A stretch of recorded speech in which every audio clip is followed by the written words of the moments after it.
Herbert Hoover's lifelong passion for fishing is well known. For no other president has a biographer written a 350-page book subtitled The Fishing President, as Hal Elliott Wirt has done for Hoover. In this book, Wirt describes Hoover's fishing exploits and expeditions from age 8 to 88. Young Bert Hoover pulled a record 12-inch sucker out of a creek that ran past his birthplace cottage.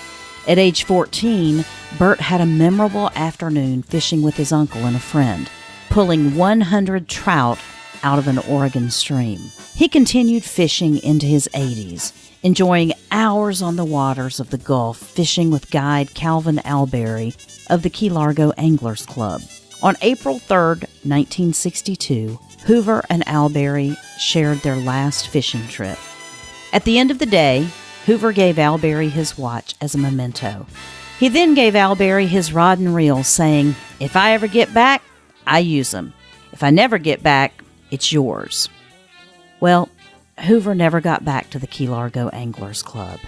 Decades later, the heirs of Calvin Albury donated the watch and the rod and reel to the Hoover Museum. Hoover never tired of fishing for trout in freshwater streams, bonefish in saltwater flats, and any fish that would take the bait in deepwater oceans. Hoover's passion for fishing led him to wax lyrical in writing, not common for Hoover. As Secretary of Commerce, Hoover championed conservation of natural resources, especially freshwater fishing.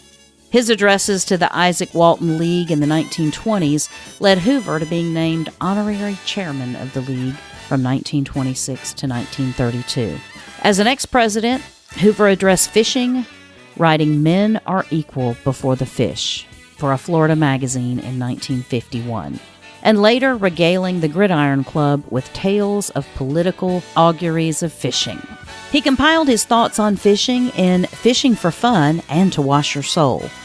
He opens this book with, "Fishing is a chance to wash one's soul with pure air, with the rush of the brook, or with the shimmer of the sun on the blue water. It is discipline in the equality of man, for all men are equal before fish." Hoover offers insights into the mentality of fishermen. He must be of a contemplative mind, for it is often a long time between bites.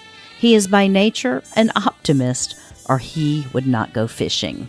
And it was today, January 26, 1929, that President-elect Herbert Hoover was fishing for sailfish off Key Largo. This was just one of many trips he made to Florida, and in the picture I've included with the post provided by the Monroe County Public Library, you can see Herbert Hoover sitting in the boat with a suit and tie on, ready to go fishing. Now that, my friends, is fishing in style. And that's what happened today in Key West history. Today in Key West History is brought to you by 43 Keys Media. You can find out more about our glorious past and the famous celebrities and politicians that have been a part of it at 43keys.com. You can get this program as well as others as an Alexa Flash Briefing.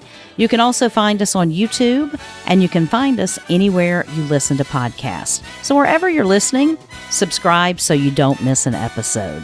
And then meet us over at 43keys.com.